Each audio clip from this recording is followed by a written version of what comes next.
I've been asked to speak about the do's and don'ts of Nichum Avelim. I think I'd like to present it to you from a progression in terms of what happens during that first week following the death of a loved one and the process of Nichum Avelim. The actual death itself is really not a period of grief. The actual death itself is far more trauma and shock than actually grief. Obviously much more so when the death is a sudden one, but even when it is anticipated and as a result of an illness, that moment when the person leaves this world, many people describe that moment sometimes when the monitor goes flat. People describe that as shock and as horror.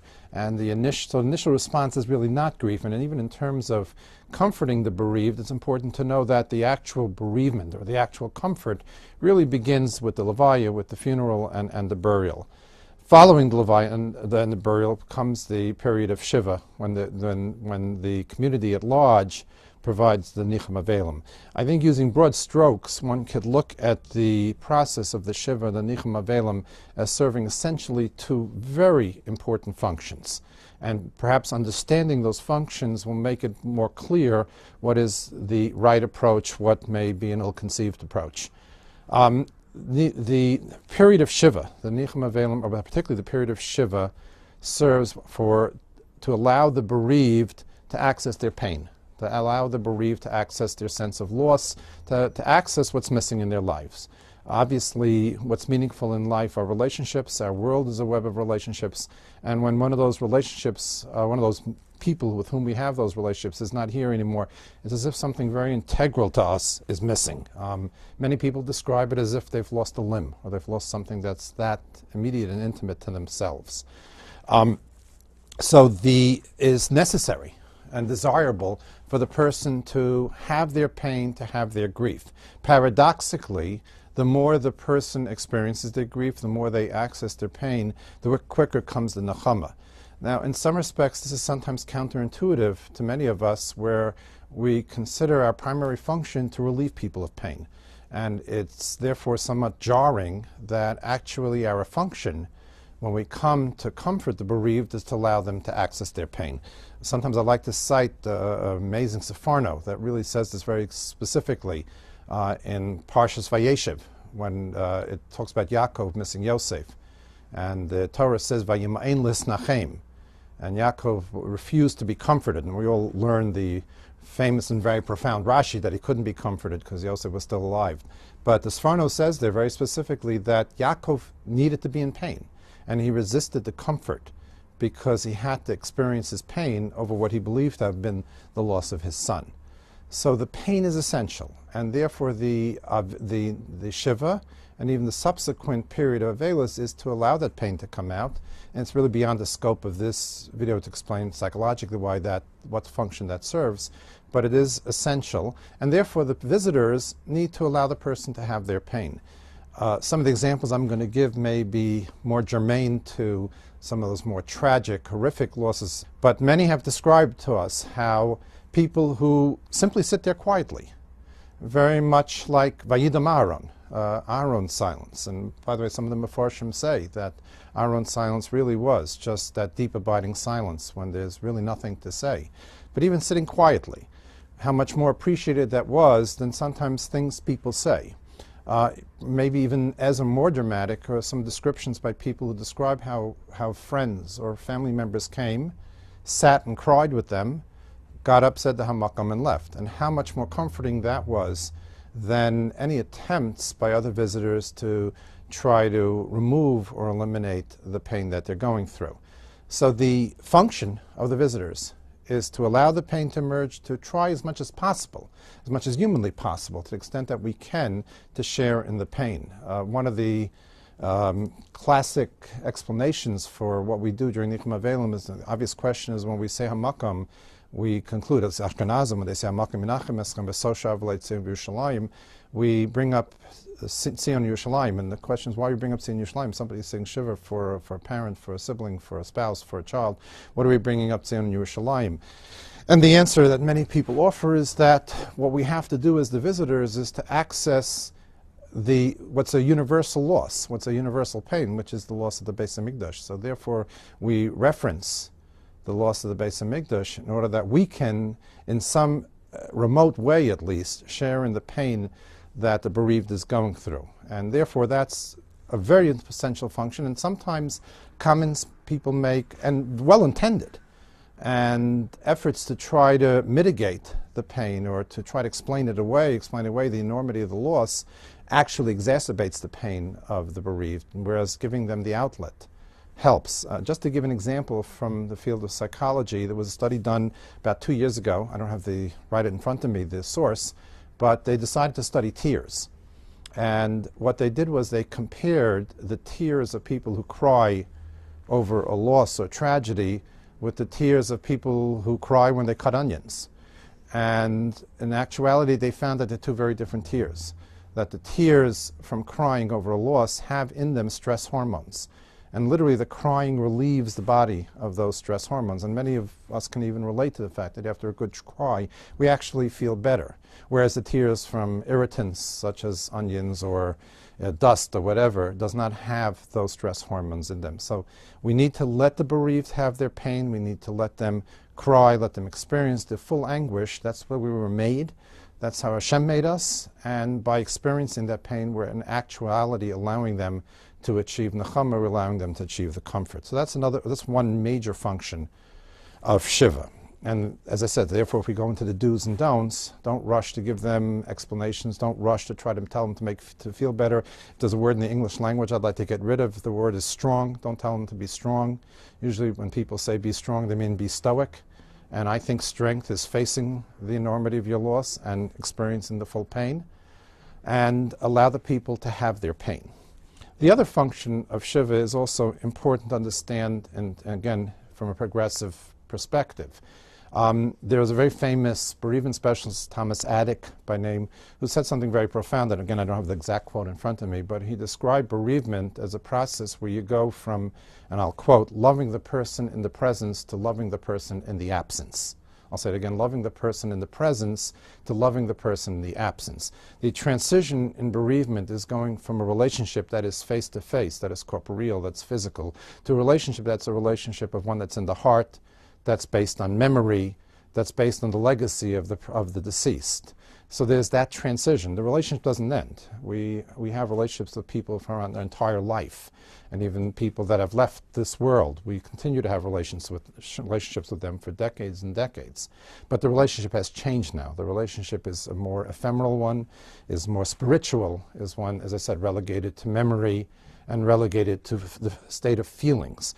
And the Shiva period is the beginning of that transition, where the relationship shifts from a face-to-face to relationship to an internalized relationship. And one of the ways in which we do that is by remembering the person, by recalling what the person stood for, by taking the lessons of this person. In fact, there's a very beautiful radak in Sefer Yeshaya. The Navi says, the person who Nebuch does not have children, he shouldn't say that I'm a dried out tree. And the Navi goes on to say that the Saris who keeps the mitzvahs and keeps Shabbos, that I'll give him a yad v'shem, I'll give him a place and a name. And the Mefarshim wonder, what does that mean? I'll give him a place and a name. And the Radak, and it's worth looking at it directly, says that he'll be remembered. His lessons, his Divrei Torah, they'll be remembered. In this way he will live on. And that's very much what we all do, even in more fortunate circumstances when the person actually has descendants. But we keep their memory alive, and we turn the relationship into one of memory and recalling. Now, the bearing this has in terms of the community, that it's very important to encourage and to participate in the recollection in talking about the deceased and what the deceased stood for. One of the things that I know I do routinely when I pay a Shiva visit, even obviously in circumstances that we deal with here at Chai Life, in which are the loss of young people, but even in a situation that's more normal, when an elderly parent, grandparent, great-grandparent passes away, that I will turn to the bereaved, to the family, and I'll say, tell me a story. Tell me a story about your father, tell me a story about your mother. And the reason I dafka ask for a story is because if you think about it, a story is a few words that really capture a lifetime. A story is an incident, a single incident that has broader implications, that extends beyond the story but really captures who the person is. And therefore, as the people who are providing comfort, we're allowing that process to take place, which is such an integral part of the Nechamah, of the Nichum Avelim. In fact, I would even say beyond the Shiva, that, and this particularly applies when it's a young person who dies, especially a child, that it's so very important to remind the family and to remind the loved ones that the person is not forgotten.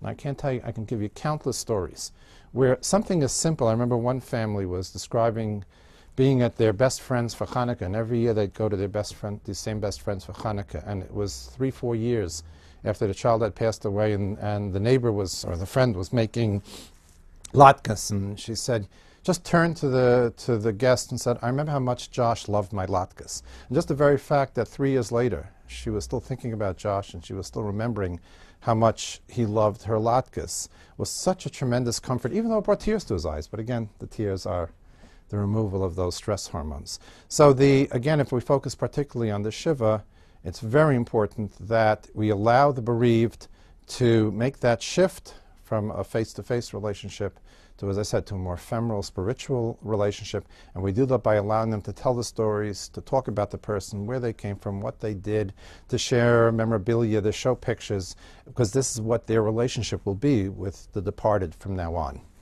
Obviously, the adolescent is at an age where they have a full comprehension of death, in contrast to much younger children, therefore can understand what death means, and really in many respects can relate and can provide comfort much like an adult can, the only difference being that ideally they have much less experience and therefore may need some direction and guidance from the adults, from teachers, of exactly not only the halachas, the laws, but as well as the proper conduct when providing comfort.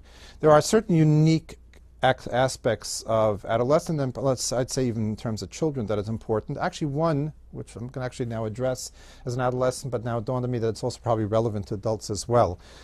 Sometimes when we are servicing a young child who's grieving, let's say a young child, again, Lo Aleinu, who lost a parent, and I'll visit the child and I'll say, I'm going to your school. Is there a message you want to give over to your classmates, or is there something you'd like me to emphasize? And one of the common messages is, don't feign friendship. Don't feign closeness. Don't fake closeness that doesn't exist. Again, we feel bad for the person, and certainly classmates feel bad for the person, and sometimes they want to now show a certain connection or warmth to the bereaved that didn't exist previously. And it's an interesting thing. We tend to look at people who are grieving as if they're somewhat obtuse or not smart or not thinking straight. But the reality is, and there's a lot of research to support that people who are grieving, or people who are suffering in general, have like an acute awareness of what's genuine and what's not. They may be oblivious to certain facts that are irrelevant to the struggle that they're engaging with, and the challenge that they're facing now. But when it comes to what's relevant to their grieving and their loss, they're extremely astute, and they smell out anything that's not genuine. So it's important to convey, and one of the messages I often give when I visit a high school, that the amount that you offer comfort to the bereaved should be commensurate with the relationship that existed previously. If the person is indeed a very close friend, then you may be able to visit more frequently. You may be able to sit right up front of the person. You may spend more time with the person. If he's a so-so friend, you'll spend a little less time. Maybe you'll visit less frequently. If he's not a close friend at all, you may just come, sit more towards the back, say the hamakom, and leave. And that's going to be appreciated more than now suddenly making believe or acting as if you're closer than you really will. And many talk about being in situations where the visit almost becomes a burden because they have people sitting in front of them with whom they have no real connection and no real pre-bereavement friendship, and they have to somehow keep the conversation going.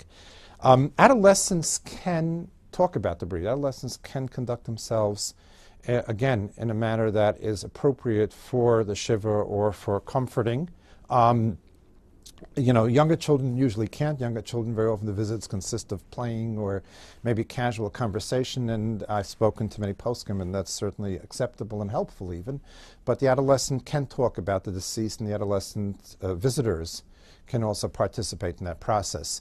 There are two, if you will, sort of potential pitfalls with adolescents that one needs to be aware of, and that are very much endemic to their age and their stage developmentally.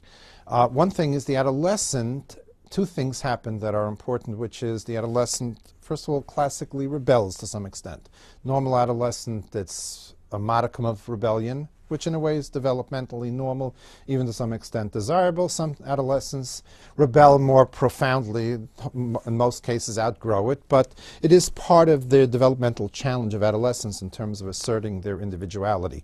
If you want to be unconventional, if you want to challenge adult convention in a religious community, there is probably no better opportunity than tragedy, because tragedy poses that eternally unanswerable question, the tzaddik ra'alo rasha b'tovlo, the why bad things happen to good people, and the adolescent who is, for whatever reason, at that stage in his life invested in derailing the adult world and particularly the establishment, may capitalize on that. This has happened to us when we visit high schools after tragedies, and sometimes clusters, particularly in a group.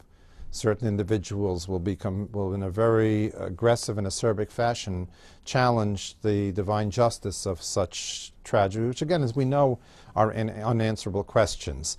So that might emerge, and you may have that. That will be a little more typical for adolescent boys. The benefit, though, is in case the questioning of this type of question is posed, is that the adolescent developmentally is also capable of understanding that there is such a thing as unanswerable questions.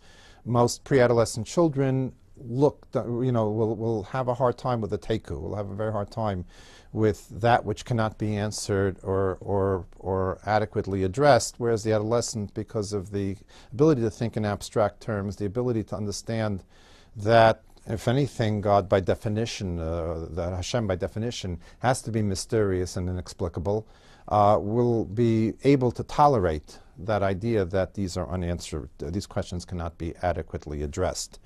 Another potential pitfall with the adolescent, which we see much more with girls than we do with boys, is the capacity, the new capacity to empathize. In the field of psychology, we often differentiate between what we call sympathy and empathy. Sympathy is an awareness that another person is suffering. Empathy is actually the nosa ba'ol, is really the capacity to put yourself in another person's place. The ability to be able to, as much as humanly possible, sort of leave yourself and see a situation or view the world from someone else's perspective only develops, and again, has nothing to do with intelligence, the part of the brain that requires that's required for that.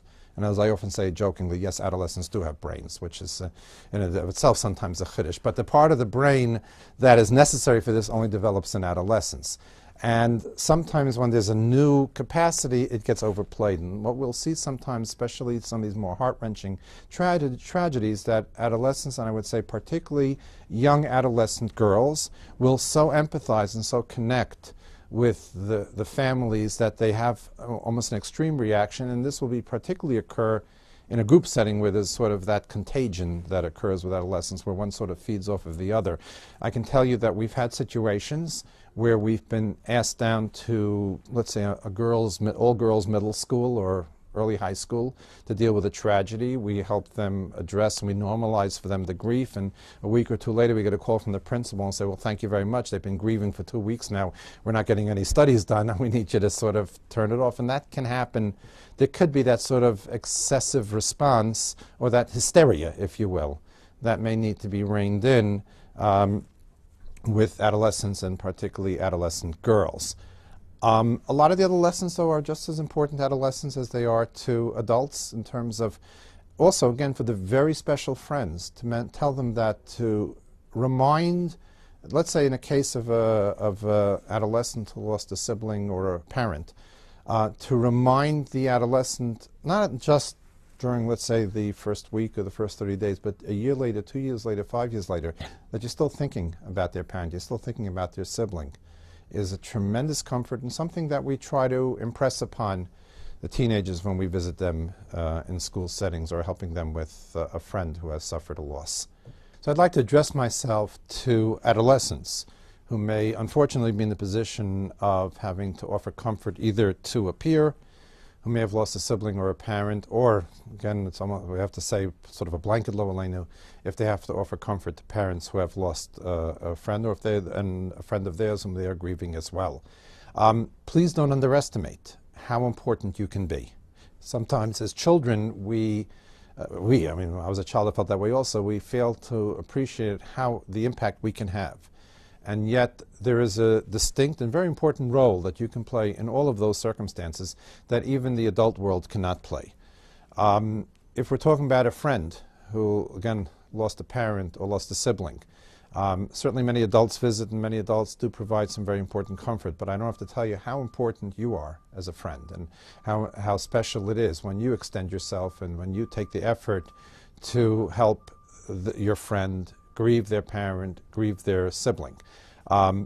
Very important message, a very important point to remember is that how much you extend yourself to your peer that is grieving will have bearing on what your relationship was before the tragedy. Kids do not, as adults, do not appreciate someone who's making believe that they have a closer, more intimate friendship than actually exists. If you are indeed a very close friend, if you're a very special friend, you're going to visit more often. You may be more likely to attend a funeral. You may be more likely even to attend a burial if it's a very, very special friendship and if it's the custom in your community. But even in terms of subsequent visits, you're going to be much more likely to be that source of comfort, even after the Shiva, to be the one that will extend himself and say, you know, if you need someone to talk to, or if there's a school event that the person, because he's in mourning, cannot attend, to take off the time yourself and to spend time with that friend. These are very special roles that you can play. If you're not such a close friend, you're not going to extend yourself as much. The person who is grieving really has X-ray vision. It really has a sixth sense. And they will know what's real and what's not real. And even though very often attempting to make believe that you're closer comes from the heart and comes from a genuine wish to relieve that classmate or peer of their suffering, if you're not that close a friend, it will not be particularly helpful to stay long, to sit in front of the person while they're sitting Shiva, to now start hovering around that person and making believe that you're a close friend. So the extent to which you extend yourself to your classmate or peer should be commensurate, should be related with how close a friend you actually had been. And even though, I know this is very hard to hear, but even though talking about the person they lost may evoke sadness, may evoke tears, that is the function of Shiva, and that will even be the function later on. It is extremely comforting to anyone who is grieving to know that the person they love was not forgotten. And if you are that very close, special friend, it's even, in many respects, more important that later on, months later, years later, that you remind the person that you're still thinking about their mother, their father, their brother, sister, whatever, even if this makes them sad and even if they have a hard time with that. Now, some people, you might find that some of your friends do not want to talk about it, do not want to belabor it. And one of the conflicts and difficulties, particularly for a teenager or a child who's in the throes of grief, is that they don't want to be different. They don't want to be weird. They don't want to be looked on as this nebuch, this pitiful person. And sometimes they bristle at anybody treating them differently. And if those are the messages you're getting from your friend, then don't treat him differently. Then treat him normally. There's a very important differentiation you have to keep in mind, and that'll help you understand a friend who is grieving. And that is, there's a difference between being affected and being damaged. There's no question that someone who loses a parent at a young age is a different kind of person. And there's even psychological research to show some very unique and distinct characteristics of someone who loses a parent at a young age. But being affected doesn't mean that they're damaged. And I don't think you should necessarily assume that your friend who has lost a parent or a sibling and has sat Shiva or is in the period of grieving, that they're going to be somehow compromised, they're going to be depressed, they're going to be different or weird. For the most part, they're very normal. But it has an impact on them, but not necessarily in a negative or deleterious fashion. There's another very important role that you can play, and again, I hope you never have to, but in case you have a classmate or a friend who dies and you're visiting the family, and I know that's sometimes very difficult. First of all, please keep in mind that even though funerals are often, especially in these situations, are particularly heart-wrenching and often characterized by an enormity of emotion and sadness, the Shiva is solemn and sad. There might even be some crying, but the Shiva house, the house of mourning, is usually rather contained, is usually a place where there isn't that enormous intensity of emotion, and therefore not as scary maybe as a funeral. visiting the parents, again, don't be scared of them.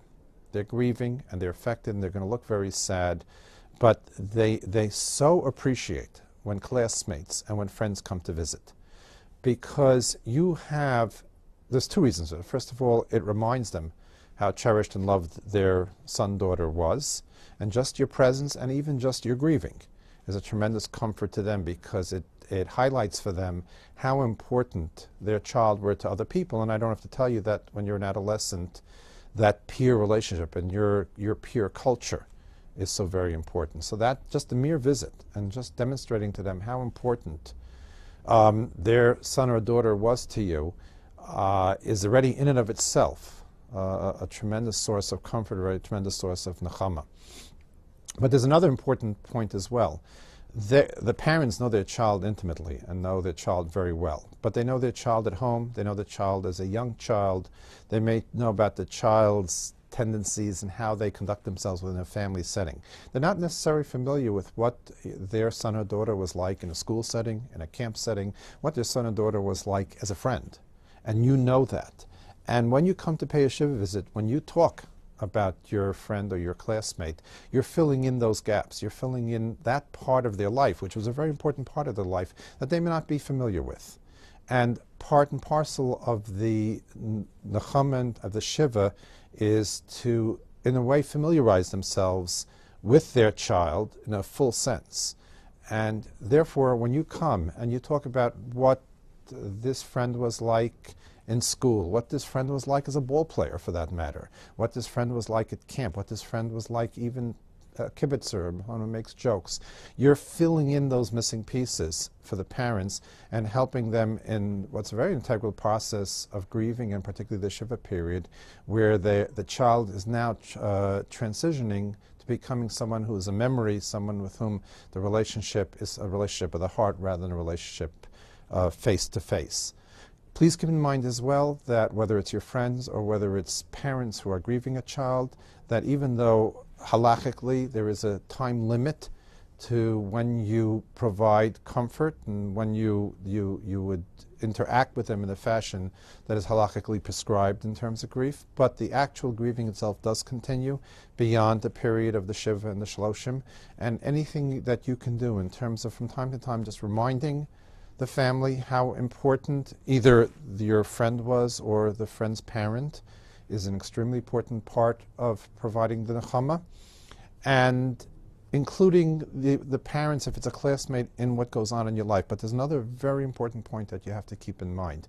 One of the most heart-wrenching aspects of the loss of a young person is watching the friends and the contemporaries reach different milestones, progress through life, while their son, daughter, or sometimes even if it's a young parent, their spouse is not. And as you reach different milestones, you may have an inclination to include the family and let them be part of it, whether it's a graduation, whether it's your wedding. And many do attend and many participate. Some can't because it's just too painful. And don't pressure them, because this, again, may be hard for you to relate to, but this is maybe one of the hardest parts of losing a young person. We often refer to it as mourning the future, is to see how life goes on and how all or most of the contemporaries of your child or your young spouse are progressing in life, and the one you love is not.